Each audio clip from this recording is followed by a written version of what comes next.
দর্শক আমন্ত্রণ আজকে চট্টগ্রামের আয়োজনে শুরুতেই জানিয়ে দেব শিরোনামগুলো।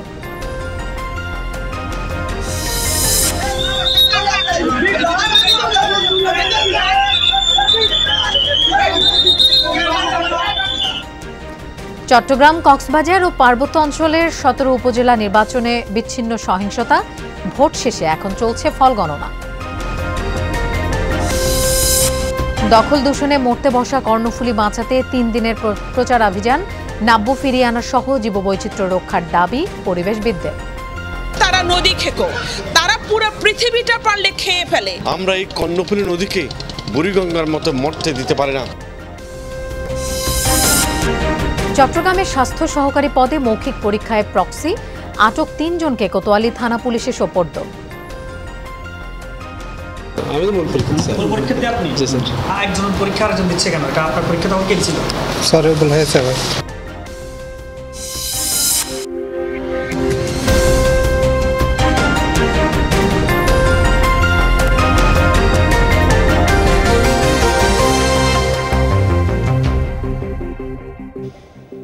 দর্শক এতক্ষণ শিরোনাম দেখছিলেন, আপনাদের সঙ্গে থাকছি আমি মৌসুমী আহমেদ লোপা। এবার যাচ্ছি পুরো খবরে। জাল ভোট প্রদান, কেন্দ্র দখলের চেষ্টা সহ বিচ্ছিন্ন নানা ঘটনার মধ্য দিয়ে চট্টগ্রাম, কক্সবাজার ও ৩ পার্বত্য জেলার ১৭ উপজেলায় ভোট গ্রহণ শেষ হয়েছে। বৃষ্টির কারণে সকালে ভোটার উপস্থিতি ছিল কম। খাগড়াছড়ির রামগড়ে প্রার্থীর সমর্থকদের মধ্যে মারামারি এবং অনিয়মের অভিযোগে লক্ষ্মীছড়িতে 2টি কেন্দ্রে ভোট গ্রহণ স্থগিত করা হয়। সকালের দিকে বৃষ্টি হওয়ায় সীতাকুণ্ডের বেশিরভাগ কেন্দ্রে ভোটার উপস্থিতি কম। তবে বেলা বাড়ার সাথে সাথে বৃষ্টি কমায় বাড়ে ভোটার উপস্থিতি। নারীদের সংখ্যাও চোখে পড়ার মতো। বৃষ্টি পড়বে তো, কারণে একটু আগে আসি আমার ভোটটা দিয়ে দিলাম আর নিজের ভোট নিজের দেওয়াটা কর্তব্য। এটা এক দুবার আনন্দ পাইছি, এই কারণে একটু ভোট দিতে আসছি। হার জিত তো থাকবেই, আর 4 জন তো আমরা একসাথে জিতবো না, জিতবো তো একজনই। তবে উচিত ছিল যে আমার এভাবে প্রার্থী এজেন্টকে বাইরে করে দেওয়াটা ঠিক না। সীতাকুণ্ড, মিরসরাই ও সন্দ্বীপ, চট্টগ্রামের এই 3 উপজেলায় 290টি কেন্দ্রেই ব্যালটে ভোট গ্রহণ অনুষ্ঠিত হয়। কিছু কেন্দ্রে প্রার্থীর কর্মী সমর্থকরা মুখোমুখি অবস্থান নেয় উত্তেজনা সৃষ্টি হলেও বড় কোনো অপ্রীতিকর ঘটনা ঘটেনি। তবে মিরসরাইয়ে এক প্রার্থীর পক্ষে জাল ভোট দেওয়ার অভিযোগে সহকারী প্রিজাইডিং অফিসার ও 2 জন পোলিং অফিসারকে আটক করে প্রশাসন। যাতে কোনো প্রতিকূল বা অনাকাঙ্ক্ষিত পরিস্থিতি সৃষ্টি না হয়, এজন্য টহল বাহিনী এবং ঊর্ধ্বতন কর্তৃপক্ষের সাথে প্রতিনিয়ত যোগাযোগ করা হয়। জাল ভোট যাতে না হয়, আমি পুলিশের দায়িত্বে যিনি আছেন তাদেরকে বলেছি যে প্রত্যেকের ভোটার স্লিপ ছাড়া যাতে কেউ কেন্দ্রের ভিতরে প্রবেশ না করে, এবং অন্যান্য কোনো রাজনৈতিক ব্যক্তি, কোনো জনপ্রতিনিধি অর্থাৎ কেন্দ্রে প্রবেশের অধিকার নাই এমন যেন কেউ প্রবেশ না করতে পারে। বিচ্ছিন্ন নানা ঘটনার মধ্য দিয়ে কক্সবাজারের সদর কুতুবদিয়া ও মহেশখালী এই 4 উপজেলায় 204টি কেন্দ্রে ভোট গ্রহণ হয়। সংঘাতের আশঙ্কায় সতর্ক অবস্থানে ছিল আইন শৃঙ্খলা রক্ষাকারী বাহিনী।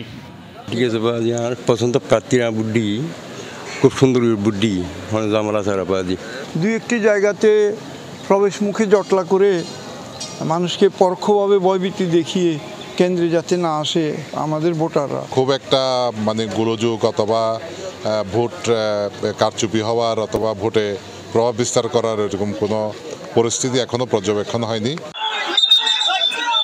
খাগড়াছড়ির রামগড় উপজেলার থলিবাড়িতে জাল ভোট দেয়াকে কেন্দ্র করে 2 চেয়ারম্যান ও 1 জন ভাইস চেয়ারম্যান প্রার্থীর সমর্থকদের মধ্যে মারামারি হয়। লক্ষ্মীছড়িতে 2টি কেন্দ্রে জাল ভোট প্রদান এবং কেন্দ্র দখল চেষ্টার অভিযোগে 2টি কেন্দ্রে ভোট গ্রহণ স্থগিত করা হয়। এছাড়া মানিকছড়ি, মাটিরাঙ্গার পরিস্থিতি তুলনামূলক শান্ত। ব্ল্যাক পেপার নিয়ে চিরে বেড়ে আমাকে মাথায় চুর তুর নিয়ে একেবারে হাতের ব্যথা সবগুলো আমাকে ছেড়ে ফেরে করছে। আওয়ামী লীগের সমর্থিত প্রার্থী আনারস মার্কায় ওনার সমর্থিত লোকরা ওখানে গিয়ে এই কর্মকাণ্ড করে। বৃষ্টির কারণে বান্দরবান সদর উপজেলায় 45টি এবং আলীকদমে 21টি কেন্দ্রে সকালে ভোটার উপস্থিতি ছিল কম। তবে বড় কোনো সংঘাতের খবর পাওয়া যায়নি কোথাও। রাঙ্গামাটিতে সদর কাউখালী, জোড়াছড়ি ও বরকল এই 4 উপজেলায় 92টি কেন্দ্রে বিকাল 4টা পর্যন্ত শান্তিপূর্ণভাবে ভোট গ্রহণ হয়। সকালে ভোটার কম থাকলেও পরে উপস্থিতি বাড়ে। ভোটার সন্তোষজনক, তবে বৃষ্টির কারণে একটু কম আসছে। খুব ভালো, আর ভোটটা আমি সুন্দরভাবে দিছি, যাকে আমার পছন্দ তাকে আমি দিছি ভোটটা। মামুনুর রশিদ তৌফি, যমুনা নিউজ। দর্শক, ভোট পরবর্তী খবর জানবো আমাদের সহকর্মীদের কাছ থেকে। শুরুতেই খাগড়াছড়িতে যেতে চাই, সেখানে আছেন সহকর্মী শাহরিয়ার ইউনুস। শাহরিয়ার, যেসব কেন্দ্রে সহিংসতা হয়েছে সেখানে এখন কি অবস্থা দেখছেন? কোনো কেন্দ্রের ফলাফল জানা গেছে কিনা?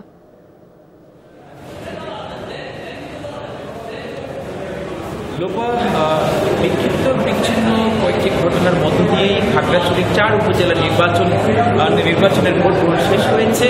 আর যেসব এলাকায় কেন্দ্রে সহিংস ঘটনা ঘটেছে সেখানকার বর্তমান পরিস্থিতি অনেকটা স্বাভাবিক রয়েছে এবং আইন শৃঙ্খলা বাহিনীর একটা কড়া নিরাপত্তা আমরা দেখতে পেয়েছি এবং অন্যান্য বাহিনী আইন শৃঙ্খলা বাহিনীর সাথে সাথে সাদা পোশাকধারী যে আইন শৃঙ্খলা বাহিনী রয়েছে তারাও কিন্তু সেখানকার পরিস্থিতি নিয়ন্ত্রণে রাখার জন্য সবটুকু চেষ্টা তারা চালাচ্ছে। অপরদিকে যদি বলতে চাই তাহলে খাগড়াছড়ি মানিকচুরিতেই ভোট শেষ হওয়ার কিছুক্ষণ আগেই আপনার কয়েকজনকে জাল ভোটের দায়ে জরিমানা করা হয়েছে। এদিকে লক্ষ্মীছড়ি উপজেলার 2টি কেন্দ্র লেলাং সরকারি প্রাথমিক বিদ্যালয় এবং যতীন্দ্র কারবারি সরকারি প্রাথমিক বিদ্যালয়ের ভোট গ্রহণ স্থগিত রেখেছে প্রশাসন। অপরদিকে রামগড়ের যে থলিবাড়ি এলাকায় যে কেন্দ্রে প্রার্থীদের সমর্থকদের মধ্যে হাতাহাতি মারামারির ঘটনা ঘটেছে সেটি অনেকটা এখন বর্তমানে শান্ত রয়েছে বলে আমরা সে বিষয়টি জানতে পেরেছি। এছাড়া খাগড়াছড়িতে অন্যান্য যে উপজেলাগুলো রয়েছে সেসব উপজেলা। দর্শক, আমরা খাগড়াছড়ির ভোট পরবর্তী অবস্থার খবর জানছিলাম সহকর্মী শাহরিয়ার ইউনুসের কাছ থেকে। আমরা ভোটের আরও খবর জানবো সহকর্মীদের কাছ থেকে। তবে এই মুহূর্তে সংসদে কথা বলছেন প্রধানমন্ত্রী শেখ হাসিনা। আমরা সরাসরি চলে যাচ্ছি সেখানে। পররাষ্ট্র মন্ত্রণালয়ের মাধ্যমে বিদেশস্থ বাংলাদেশ মিশন সমূহের সাথে নিয়মিত নিবিড় যোগাযোগ অব্যাহত রেখেছে এবং প্রয়োজনীয় দিক নির্দেশনা প্রদান করছে যেন উদ্ভূত সংকট কেটে যায় এবং বাংলাদেশের জনশক্তি রপ্তানি সহ বাণিজ্য বিনিয়োগ চলমান পরিস্থিতির ফলে প্রভাবিত না হয়। মধ্যপ্রাচ্যে চলমান সংকট আরও ঘনীভূত দীর্ঘায়িত হলে তা বাংলাদেশের উপর অর্থনৈতিক প্রভাব ফেলতে পারে বিধায় সরকার এ বিষয়ে প্রয়োজনীয় ব্যবস্থা গ্রহণ করবে। ধন্যবাদ মাননীয় স্পিকার। ধন্যবাদ মাননীয় প্রধানমন্ত্রী, আপনাকে অসংখ্য ধন্যবাদ। মাননীয় সদস্য ডাক্তার সামিজউদ্দিন আহমেদ শিমুল, আপনি একটি সম্পূরক প্রশ্ন করুন। ধন্যবাদ মাননীয় স্পিকার। আমার প্রশ্নের সুন্দর উত্তর জানার জন্য মাননীয় প্রধানমন্ত্রী আধুনিক স্মার্ট বাংলাদেশের উপকার জননেত্রী শেখ হাসিনা মহোদয়কে আন্তরিক ধন্যবাদ কৃতজ্ঞতা জানাই। আমার প্রশ্ন, মাননীয় প্রধানমন্ত্রী, আপনি অক্লান্ত পরিশ্রম করে জনগণের ভাগ্যনের জন্য কাজ করে যাচ্ছেন, ফলে সর্বক্ষেত্রে উন্নয়নের বিরাজমান। কিন্তু দেশে নিত্য প্রয়োজনীয় দ্রব্য সামগ্রীর মূল্য বৃদ্ধিতে কিছুটা কষ্টের মধ্যে রয়েছে, যদিও বিশ্বের অন্যান্য উন্নত দেশের তুলনায় সহনীয় পর্যায়ে রয়েছে। তাই আপনার নিকট আমার সম্পূরক প্রশ্ন, দ্রব্য সামগ্রীর মূল্য নিয়ন্ত্রণে রাষ্ট্রায়ত্ত প্রতিষ্ঠান টিসিবির লোকবল বৃদ্ধি করে এই প্রতিষ্ঠানের কার্যক্রম সম্প্রসারণ কোনো পরিকল্পনা গ্রহণ করা হবে কিনা? ধন্যবাদ মাননীয় স্পিকার। ধন্যবাদ মাননীয় সদস্য। মাননীয় প্রধানমন্ত্রী। মাননীয় স্পিকার, আমার টিসিবিতে যে লোকবল আছে সেটা দিয়ে আমরা যেভাবে এখনই মানুষের সেবা করে যাচ্ছি সেটাই যথেষ্ট। আর সাধারণ মানুষের যাতে কষ্ট না হয় সেদিকে লক্ষ্য রেখেই আমরা কিন্তু ব্যবস্থা নিচ্ছি। হ্যাঁ, দ্রব্যমূল্য বৃদ্ধি পেয়েছে, যার প্রভাব আছে বিশেষ করে যারা সীমিত আয়ের তাদের জন্য কষ্ট হচ্ছে। তবে গ্রামে যারা নিজেরা উৎপাদন করতে পারেন বা যারা করছেন তাদের জন্য খুব একটা কষ্ট নেই, হাহাকারও নেই।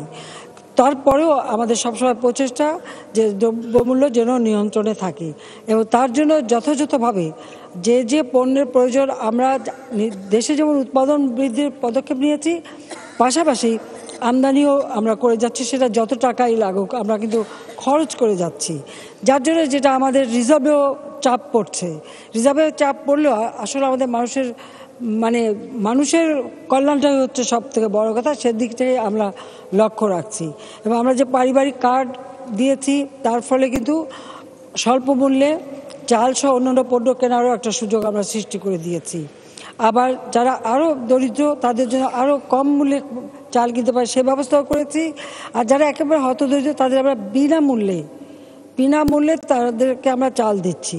এভাবে আমরা প্রতিটি ক্ষেত্রেই কিন্তু যথাযথভাবে পদক্ষেপ নিচ্ছি। কাজে টিসিবির এখন যে জনশক্তি আছে সেই জনশক্তি দিয়েই কিন্তু আমরা যথাযথভাবে সব কিছু নিয়ন্ত্রণ করতে সক্ষম হচ্ছি। যে এই মুহূর্তে বৃদ্ধি করার কোনো প্রশ্ন ওঠে না। ধন্যবাদ মাননীয় স্পিকার। দর্শক, জাতীয় সংসদের অধিবেশনে প্রশ্নোত্তর পর্বে কথা বলছিলেন প্রধানমন্ত্রী শেখ হাসিনা। আমরা সরাসরি সেখানে ছিলাম। আবারও ভোটের খবর জানবো। কক্সবাজার থেকে আমাদের সাথে যোগ দিচ্ছেন সহকর্মী এহসান আল কুতুবী। এহসান, ভোট গণনা এখন কোন পর্যায়ে আছে?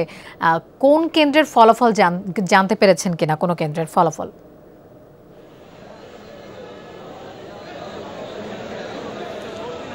লোপা, সকাল থেকে একেবারে বিকেল 4টা পর্যন্ত উদ্বেগ উৎকণ্ঠা ছিল মানুষের মাঝে, অর্থাৎ কে হচ্ছে উপজেলা চেয়ারম্যান সেটা নিয়ে মূলত। আর যখন বিকেল 4টা শেষ হলো,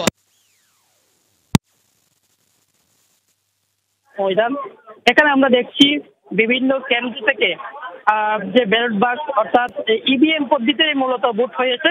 এই ইভিএম পদ্ধতির যে মেশিনগুলো রয়েছে সেগুলো নিয়ে আসা হচ্ছে বিভিন্ন কেন্দ্র থেকে, এবং কক্সবাজারের 3 উপজেলায় কিন্তু ইভিএম পদ্ধতিতে হয়েছে এবার। তবে প্রথমবারের মতো কুতুবদিয়া হয়েছে। আমরা যেটা জানতে পেরেছি এখন পর্যন্ত আমাদের কাছে যেটি খবর আসছে সেটি হচ্ছে কক্সবাজার সদর উপজেলায় মোটরসাইকেল প্রতীক নিয়ে জনাব নুরুল আফসার এগিয়ে আছেন, এবং তার প্রতিদ্বন্দ্বী হচ্ছে জেলা আওয়ামী লীগের সাধারণ সম্পাদক আনারস প্রতীক নিয়ে মুজিবুর রহমান। তিনি হচ্ছেন তার প্রতিদ্বন্দ্বী। এবং পাশাপাশি কুতুবদিয়া থেকে যেটি খবর আসছে আমাদের কাছে সেটি হচ্ছে ওখানে 3 জন প্রার্থী ছিল চেয়ারম্যান পদে। তার মধ্যে জেলা আওয়ামী লীগের সভাপতি অ্যাডভোকেট ফরিদুল ইসলাম চৌধুরী এবং তার ভাতিজা ব্যারিস্টার হানিফ। দুইজনের মধ্যে ব্যারিস্টার হানিফ এগিয়ে আছেন, এবং পাশাপাশি আনারস প্রতীক নিয়ে একজন রয়েছেন মৌলানা আসহাবউদ্দিন, তিনি দ্বিতীয় নম্বরে আছেন। এবং পাশাপাশি আরেকটি খবর বলে রাখি, ইতিমধ্যে আমরা দেখতে পাচ্ছি বিভিন্ন কেন্দ্রের ফলাফল নিয়ে ঘোষণা হওয়ার পর থেকে মানুষের যে উচ্ছ্বাস, সারাদিন যে মানুষ উদ্বেগ উৎকণ্ঠায় ছিল সেটির বাঁধ ভাঙ্গা জোয়ার শুরু হয়েছে বলা যায়। ইতিমধ্যে আমরা নুরুল আফসারকে দেখছি, তার সমর্থকরা ফুল দিয়ে বরণ করে নিয়ে এখানে নিয়ে এসেছেন মিছিল সহকারে, এবং তাকে সবাই ফুল দিয়ে শুভেচ্ছা জানাচ্ছেন, ছবি তুলছেন, সেলফি তুলছেন, স্বাভাবিক যেটি হয়। এবং তবে বলতে পারি কক্সবাজারের 3 উপজেলায় কোনো ধরনের বড় কোনো ঝামেলা হয়নি, কোনো বিশৃঙ্খলা হয়নি। এহসান, আপনাকে ধন্যবাদ আমাদের সাথে যোগ দেওয়ার জন্য। ঝড়ের কবলে পড়ে বঙ্গোপসাগরে ডুবে যাওয়া কয়েকটি ট্রলারের 26 মাঝি মাল্লাকে উদ্ধার করেছে কোস্টগার্ড। বুধবার বঙ্গোপসাগরের কুতুবদিয়া অংশ থেকে 26 জনকে উদ্ধার করা হয়। এদের মধ্যে বেশিরভাগই লবণ বোঝাই ট্রলারের মাঝি মাল্লা ও শ্রমিক। কোস্টগার্ডের দাবি, মহেশখালের কুতুবদিয়া থেকে লবণ বোঝাই করে চট্টগ্রামে যাওয়ার পথে কালবৈশাখী ঝড়ের কবলে পড়ে কয়েকটি ট্রলার। ঝড়ের তাণ্ডবে কয়েকটি ট্রলার ডুবে যায়। খবর পেয়ে 26 জনকে কোস্টগার্ড উদ্ধার করে চট্টগ্রামের পতেঙ্গা উপকূলে নিয়ে আসে। তবে এখনও কয়েকজন নিখোঁজ বলে দাবি করেছে উদ্ধার হওয়া মাঝিরা। দখল দূষণ থেকে কর্ণফুলী রক্ষায় বিনি সুতোর মালা নামে 3 দিনের প্রচারাভিযান শুরু করেছে পরিবেশবাদী 4 সংগঠন। নদীর নাব্য ফিরিয়ে আনা এবং জীববৈচিত্র্য রক্ষায় কর্তৃপক্ষের নির্বিকার ভূমিকায় ক্ষোভ প্রকাশ করেন আয়োজকরা। এভাবে চললে কর্ণফুলীর অস্তিত্ব হুমকির মুখে পড়বে বলে শঙ্কা প্রকাশ করে তারা। দখলে দূষণে বিপন্ন চট্টগ্রামের প্রাণ হিসেবে পরিচিত কর্ণফুলী নদী। বিশাল অংশ জুড়ে বর্জ্যের স্তূপ এবং কলকারখানা থেকে নির্গত রাসায়নিকের ছড়াছড়ি। নির্বিচারে দখল দূষণ বন্ধে গণসচেতনতা তৈরির অংশ হিসেবে বিনি সুতার মালা নামে 3 দিন ব্যাপী প্রচার অভিযান শুরু করেছে পরিবেশবাদী 4টি সংগঠন।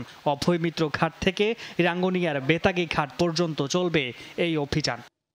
প্রশাসন যদি নদী দখল করে স্থাপনা করে মানুষ যাবে কোথায়? এই জন্য আমরা সবগুলো তুলে নদীকে, কর্ণফুলী নদীকে তার আগের জায়গায় ফিরিয়ে নিতে যাচ্ছি।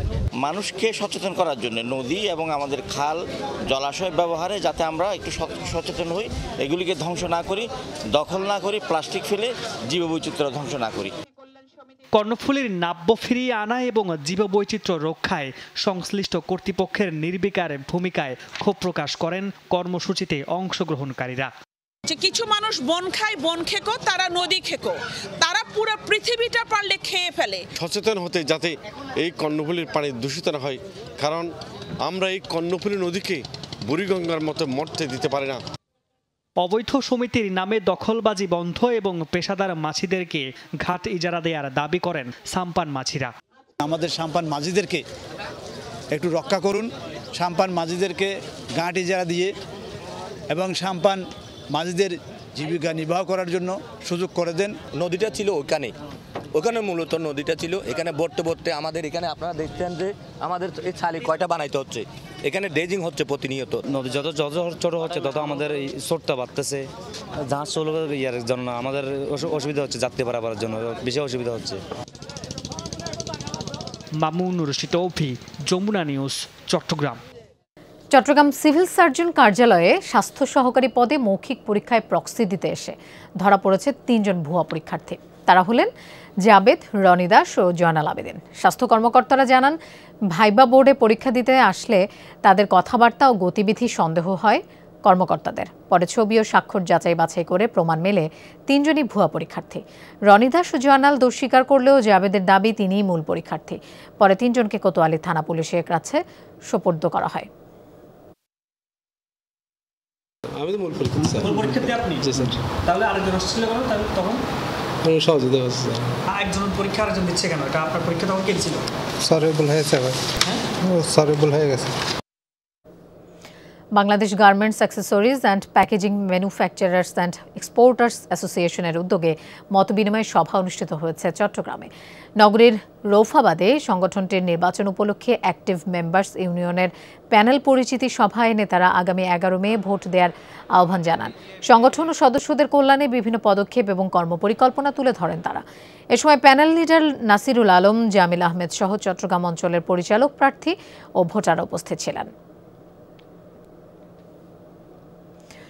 পরিবার শক্তিশালীকরণ কর্মসূচি শীর্ষক প্রকল্প নিয়ে আলোচনা সভা অনুষ্ঠিত হয়েছে বন্দরনগরী চট্টগ্রামে। সভায় বক্তারা এই প্রকল্পের মাধ্যমে দক্ষতা অর্জন, বেকারত্ব দূর করে ক্যারিয়ার গঠন সহ বিভিন্ন বিষয় তুলে ধরেন। পাশাপাশি দেয়া দক্ষতা বৃদ্ধি প্রশিক্ষণ অনুষ্ঠানে অতিরিক্ত জেলা প্রশাসক রাকিব হাসান, পিএইচপি ফ্যামিলির চেয়ারম্যান সুফি মিজানুর রহমান, ডাক্তার এনামুল হক, স্থানীয় ওয়ার্ড কাউন্সিলর সহ আরও অনেকে বক্তব্য রাখেন। দর্শক, এই ছিল আজকে চট্টগ্রামের আয়োজনের। এতক্ষণ সাথে থাকার জন্য ধন্যবাদ সবাইকে।